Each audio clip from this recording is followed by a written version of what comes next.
Австралия – континент, который серьезно пострадал от влияния людей. В разное время переселенцы из Азии и Европы завезли сюда огромное количество самых разных животных, к которым изолированные территории были абсолютно не подготовлены. Не было ни естественного контроля популяции, ни природы, которая приспособлена для совместного существования с завезенными видами. В итоге сейчас у австралийцев огромные убытки из-за того, что переселенные лисы вместе с собаками и кошками поедают домашний скот. А экологи трубят о том, что каждый из этих существ также способствует исчезновению животных-эндемиков, которые были абсолютно не готовы к таким соседям. В числе животных, которые вредят страдающей Австралии, находятся ослы. Их вред куда серьезнее, потому что он сказывается и на биоразнообразии, и на плодородности земли. И знаете, что удивительно? Путешествуя по Австралии, можно набрести на одно место, где ослов намеренно выпустили на землю, которую изначально и так нельзя было связать хоть с какой-либо плодородностью. Зачем это нужно? Сегодня мы с этим разберемся. Когда европейские поселенцы прибыли на территорию Австралии, они привезли с собой лошадей. Эти животные подходят для всего. И перемещаться можно, и грузы перевозить, и для сельского хозяйства за счет своей силы лошади отлично подходят. Однако была проблема вот эти растения. Гастролобиум и аксилобиум – эндемики австралийского континента. Они содержат высокотоксичное соединение, к которому завезенные лошади были не готовы, оно смертельно для животных. Люди пришли к выводу, что если ослы обладают устойчивой для ядовитых растений пищеварительной системой, почему бы не использовать их вместо лошадей? К тому же ослы не требуют обильного водопоя, как лошади и другой крупный рогатый скот, идеальное решение, которым активно пользовались долгие годы. Однако с появлением первых автомобилей и железных дорог в начале XX века ослы оказались невостребованными. С человеческими изобретениями и легче обращаться, и выживаемость у них куда выше.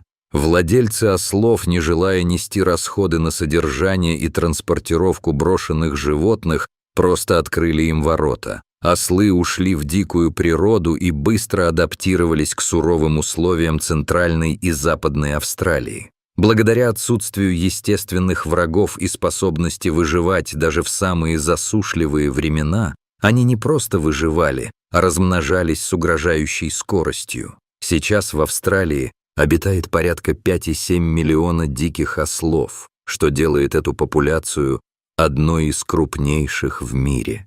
При благоприятных условиях годовой прирост численности достигает 25%, и без целенаправленных мер контроля популяция стремительно растет.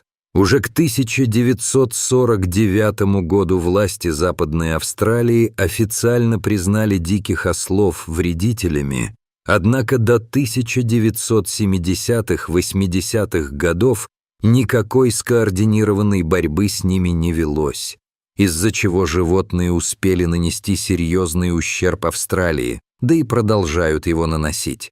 Массовое присутствие ослов на австралийской земле привело к серьезным изменениям ландшафта и ухудшению состояния экосистем. Для начала давление их копыт на грунт в пересчете на единицу площади в 1,5 раза превышает аналогичный показатель у крупного рогатого скота, что вызывает уплотнение почвы и снижает ее водопроницаемость.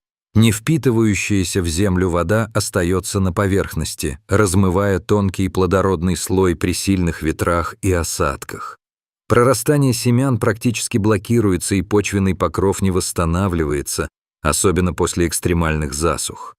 Интенсивное поедание дикорастущей растительности ослами делает пастбища непригодными не только для аборигенных кенгуру и вомбатов, но и для крупного рогатого скота, когда фермеры пытаются возвращать выпас на деградированные земли. Ослы едят до 2,5% от массы своего тела ежедневно, зачастую уничтожая молодые побеги и корневые системы многих видов кустарников и трав. Это не только приводит к опустыниванию, но и снижает биоразнообразие. Исчезает полынь, травы-эндемики и кормовые растения для ценных птиц и мелких млекопитающих. К этому добавляются экономические потери для фермеров и владельцев пастбищ. Дикие ослы ломают и портят ограждения, загоняют домашний скот в ненадежно огороженные участки, разрушают водопои и порой оставляют после себя целые колеи из вымоченных земляными наносами следов. Стоимость восстановления фермы фрагментов инфраструктуры оценивается в миллионы австралийских долларов ежегодно, а правительственные программы компенсации и контролируемого отстрела в некоторых регионах обходятся бюджету в сотни тысяч долларов в год.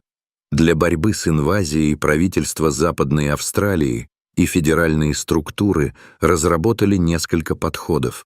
Например, наиболее радикальный массовый отстрел, который ведут как наземные команды, так и авиаотряды с вертолетов. Современные технологии позволяют оснащать вертолеты тепловизорами для обнаружения животных в кронах кустарников, а GPS-отслеживание помогает планировать маршруты зачистки. В результате за последние несколько десятков лет было отстреляно около 570 тысяч особей. Огромные цифры. Несмотря на это, каждая выловленная группа ослов быстро заменяется новыми особями, а из-за расширения ареала животных и изменчивых климатических условий охват контроля остается фрагментарным. Сложности усугубляются социальной напряженностью. Многие фермеры жалуются на ущерб, но одновременно критикуют методы отстрела как негуманные. Общественные активисты и зоозащитники выступают против массового убоя, требуя более цивилизованных способов, от гуманного отлова и стерилизации до коммерческого использования мяса и шкур для традиционной медицины. Однако ни один из этих подходов пока не получил широкого распространения из-за высокой стоимости и организационных сложностей в отдаленных регионах. Однако существуют и другие варианты борьбы с ослами, кроме отстрела. И стоит сказать, они невероятно полезны и могут стать в каком-то роде спасением для Австралии. На станции Качана в Кимберли, Западная Австралия, фермеры впервые сумели превратить диких ослов из врагов ландшафта в ключевой инструмент его восстановления. Начиная с определенного времени, фермеры концентрируют табуны 110-250 ослов на особо истощенных участках, где из-за корки почва не пропускала влагу и абсолютно не выглядела как что-то, что способно быть в нормальной степени плодородным. Как вы помните, ослы умеют топтать землю, притом очень хорошо. Настолько, что в этом они даже превосходят другой домашний скот. На многих территориях это наносит вред, а на таких деградировавших площадях, где корка уже стала постоянной броней почвы, ослы неожиданно помогают. Под тяжестью осляных копыт уплотненный слой разрушается, из-за чего выпадающие осадки наконец имеют возможность попасть в почву, а не отправиться куда-то, где вода абсолютно не нужна. Соответственно, благодаря ослам у растений появляется возможность вырасти на территории, где скудность флоры стала главной характеристикой. Кроме этого, когда ослы ходят, они вместе с разрушением корки способствуют тому, что местная скудная трава перемешивается с верхним слоем почвы, образуя натуральную мульчу, которая надолго задерживает дождевую воду и постепенно перегнивает, обогащая грунт органическим углеродом и питательными веществами. Благодаря такому живому культиватору на Качане уже в первый сезон после обильных осадков появились долгожданные постоянные ручьи. Вода не сбегала поверхностным стоком, а уходила вглубь почвенного профиля, подпитывая корни трав и кустарников. Местные экологи подтверждают, почва в зонах выпаса заметно темнее, мягче и питательнее, а между каменистыми склонами распустились заросли крючковидных кустарников и метляковых трав, где раньше все было бесплодным. Помимо механического рыхления почвы, дикие ослы на Качане выполняют еще одну важную функцию — снижение риска сильных пожаров. Исследователи из Технологического университета Квинсленда установили на территории станции камеры слежения и обнаружили, что участки с ослами накапливают на поверхности гораздо меньше сухой травы и кустарников. Ослы стригут их копытами и съедают, создавая естественные барьеры против распространения огня. Это качественно отличает местность от соседних пустующих земель, где без животных мелкий сухостой быстро образует сплошной живой фитиль. Кроме того, на станции отметили и эффект фекалий. Ослиный навоз — это, как и всегда у травоядных натур, продукт, который можно назвать удобрением. Представьте, у нас есть деградировавшие почвы. Затем по ним проходит осел, который до этого обильно поел. Из него выходит навоз, а там как раз то, что нужно для флоры: азот, фосфор, калий и другие элементы, каждый из которых дополняет друг друга и по отдельности является тем, благодаря чему растения растут здоровыми. Также дикие ослы — это распространители растений. Животные поедают широкий спектр растительной пищи: травы, семена бобовых и мелких кустарников, и многие семена проходят через их пищеварительный тракт практически неповрежденными. Попадая в навоз, они оказываются в среде с достаточным запасом азота, фосфора и калия, что создает идеальные условия для прорастания. При этом исследования показывают, что семена, продержавшиеся в пищеварительной системе копытных, прорастают быстрее и с большей всхожестью, чем те, что остаются на поверхности почвы. Еще стоит сказать, что навозные кучки ослов выступают как своеобразные садовые грядки. Каждая из них представляет собой концентрат питательных веществ, где семена получают защиту от птиц и перепадов температуры. А по мере разложения навоза почва вокруг становится более рыхлой и влажной. Идеальные условия для молодой корневой системы. А если, к примеру, на территории растут растения с липкими или колючими оболочками, то распространение становится еще проще. Семена цепляются к шкуре ослов, после чего переносятся на десятки километров от исходного места, обеспечивая расширение ареала и генетический обмен между изолированными популяциями. А как вам информация о том, что ослы могут стать причиной, по которой на определенной территории появляется вода, которая позволит выживать другим животным?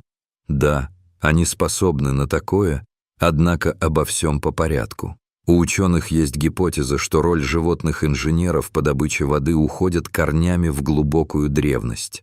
В эпоху позднего плейстоцена, когда по Австралии бродили гигантские дипротодоны, самые большие известные в истории сумчатые, а также другие массивные травоядные, их копыта и мощные тела прокладывали тропы к глубинным водоносным слоям. Эти колодцы вместе с естественной эрозией создавали редкие, но жизненно важные источники влаги, вокруг которых концентрировались мелкие млекопитающие птицы и рептилии. По аналогии, современные исследователи описывают слонов в Африке и Азии как выдающихся скважинных архитекторов, копающих колодцы в обмелевших руслах рек, чтобы добыть подземную воду для себя и сотен других видов. В подщебнем и плотными глинистыми отложениями ослы долбят канал в грунтовые слои, в результате чего, как заявляют исследователи, у животных получаются скважины глубиной 1,5–2 метра, и уже через несколько дней к этим колодцам подходят кенгуру, вомбаты и разнообразные птицы, чтобы утолить жажду в самый разгар сухого сезона. При этом камеры наблюдения фиксируют, что без этих скважин многие виды лишались доступа к воде на месяцы. Параллельно с колодцами ослы создают так называемые «осляные ванны» — неглубокие, едва заметные углубления в мягком песке или там, где эти животные чистятся о камни или просто катаются в пыли. Когда идут дожди, эти углубления собирают до 30 мм осадков, удерживая воду дольше, чем окружающий грунт, и превращаясь в настоящий живой резервуар, по краям таких бассейнов пробивается молодая зелень. Плюс к этому, как мы говорили, ослы могут сами принести семена, которые с радостью разовьются в месте, где достаточно влаги. Да еще и навоз, который появился из тех же животных, станет допингом в условиях, когда у растений недостаточно питательных элементов для роста. Ну и, конечно, такие углубления – это, как и колодцы, источник воды для множества других животных, которым сложно отыскать ценнейший ресурс в засушливых условиях, имеющихся на обширных австралийских территориях.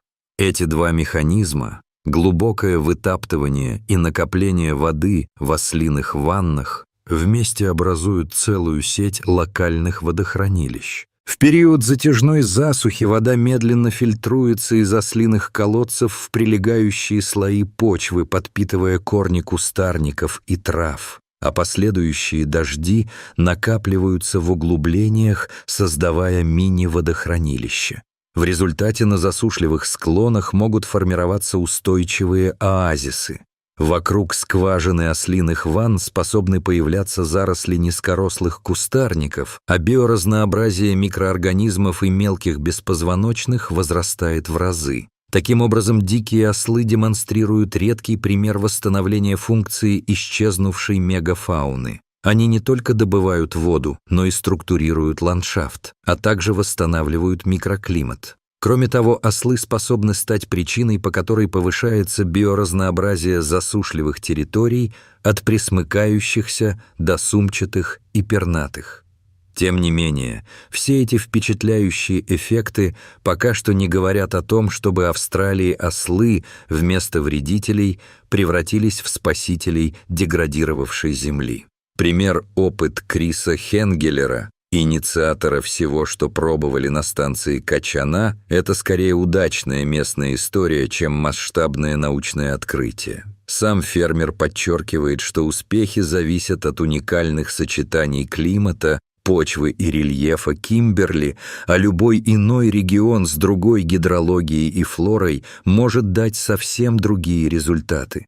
Кроме того, методы Хенгелера требуют постоянного контроля. Выпас ослов должен вестись строго в отведенных зонах, иначе риски перевыпаса и деградации могут легко вернуться. Чтобы превратить эту захватывающую историю из глубинки в реальный инструмент восстановления земель, нужно запустить серию контролируемых исследований в разных климатических зонах, собрать многолетние данные об осадках и динамике растительности, а также выработать четкие протоколы управления стадом. Кроме этого, стоит сказать, что кардинальная ситуация с дикими ослами в Австралии вряд ли изменится. Сейчас огромное количество этих животных бродит по континенту без всякого контроля, из-за чего оказывает негативное влияние на те территории, что не требует разбивания поверхностной корки или создания осляных скважин или ванн. И это не изменится. Нельзя просто взять всех ослов и отправить их только на определенные участки, поэтому отстрелы будут продолжаться и дальше.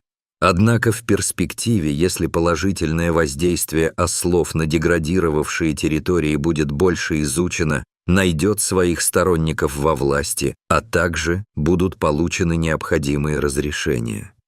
Нельзя исключать появление программ, в рамках которых хотя бы часть вредителей будет использоваться для преобразования множества засушливых и неплодородных территорий Австралии.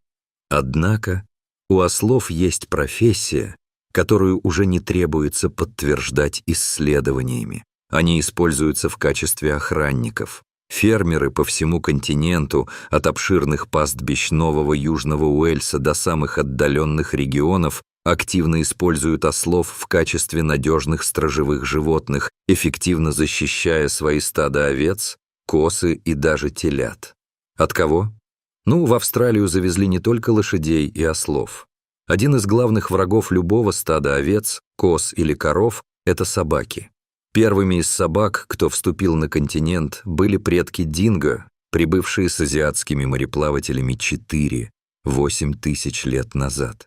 Эти животные одичали, прекрасно адаптировались и заняли нишу главного хищника.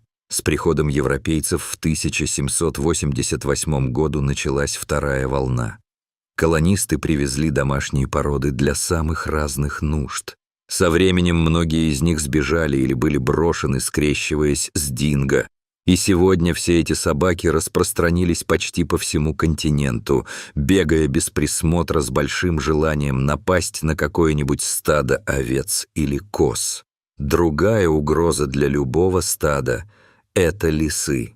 Да, они тоже не появились на континенте сами по себе. Этих животных завезли британские поселенцы в середине XIX века, главным образом для спортивной охоты, чтобы воссоздать традиции своей родины на отдаленном континенте. Однако без естественных хищников и с обилием легкодоступной добычи лисы быстро расплодились, что привело к закономерному итогу. Около 80% материковой части Австралии спустя совсем небольшое время оказалась под властью рыжих хищников. Сегодня их численность оценивается примерно в 1,7 миллиона особей, хотя некоторые оценки доходят до 7,2 миллиона. Эти хищники присутствуют практически во всех средах обитания, за исключением крайне тропического севера и некоторых островов. В общем, как раз там, где есть добыча, среди которой может быть домашний скот, вроде овец и коз. Итак, каким образом с этими зубастыми хищниками справляются ослы? Они активно преследуют противника, используя свои мощные копыта и устрашающее громкое ржание, чтобы обратить в бегство даже самых смелых собак или лис. Существует множество задокументированных историй, когда один единственный осел успешно защищал целое стадо, предотвращая атаки, которые могли бы обернуться разорительными потерями для фермера. Ключевым аспектом успеха ослов как сторожевых животных является их способность формировать прочные социальные связи. Когда осел помещается в стадо в молодом возрасте, он быстро интегрируется, воспринимая овец, косы или телят как часть своей собственной семьи. Это сильное чувство принадлежности и привязанности мотивирует осла интенсивно защищать своих подопечных от любой воспринимаемой угрозы. Он становится не просто сторожем, а неотъемлемым членом стада, чье постоянное присутствие и бдительность обеспечивают круглосуточную охрану. При этом, в отличие от специально обученных сторожевых собак, которые требуют значительных инвестиций в дрессировку и ветеринарное обслуживание, ослы гораздо менее прихотливы. Также они могут похвастаться завидным долголетием, доживая до 20, в некоторых случаях и до 30 лет, что делает их выгодной долгосрочной инвестицией. Более того, их адаптивность к суровым австралийским условиям позволяет питаться грубой растительностью, что существенно снижает затраты на содержание и делает их идеальными животными для огромных, часто засушливых пастбищ. Истории успеха ослов как защитников стада продолжают накапливаться по всей Австралии. К примеру, на одной из ферм в Новом Южном Уэльсе молодые ослы, хорошо социализированные и введенные в стада овец, уже через несколько недель начали эффективно отпугивать хищников резким ржанием и ударами копыт. После этого владелец фермы заметил закономерный положительный эффект. После введения ослов случаи потерь скота резко снизились, а в некоторых хозяйствах и вовсе прекратились. В долине Хантер фермеры, долгое время страдавшие от нападений диких собак, тоже решили испытать эффективность ослов на практике. В одном из хозяйств всего 2 осла, взятые из программы адаптации диких животных, начали использоваться как охранники стада, и, конечно, эффективно. В течение нескольких месяцев ни одна овца не пострадала от хищников. Еще один яркий пример – ферма в районе Куран, Квинсленд, где изначально использовали 2 ослов для охраны стада телят. За последний год количество этих защитников увеличилось до нескольких десятков. По словам хозяина, ослы проявляют удивительную способность ощущать приближение опасности еще до того, как ее заметит человек или техника. Да, на этом моменте можно сказать, что все это совсем не касается диких ослов. Для того, чтобы эти животные стали охранниками овец или коз, необходимо еще в молодом возрасте интегрировать их в стадо. На самом деле нет. К примеру, есть программа Last Stop Donkey, в рамках которой занимаются отловом диких ослов из районов, где они наносят вред, а затем перемещают их в стадо и обучают, чтобы животные стали эффективными охранниками скота. Так что даже самого дикого осла-вредителя не обязательно отстреливать. Он может принести большую пользу.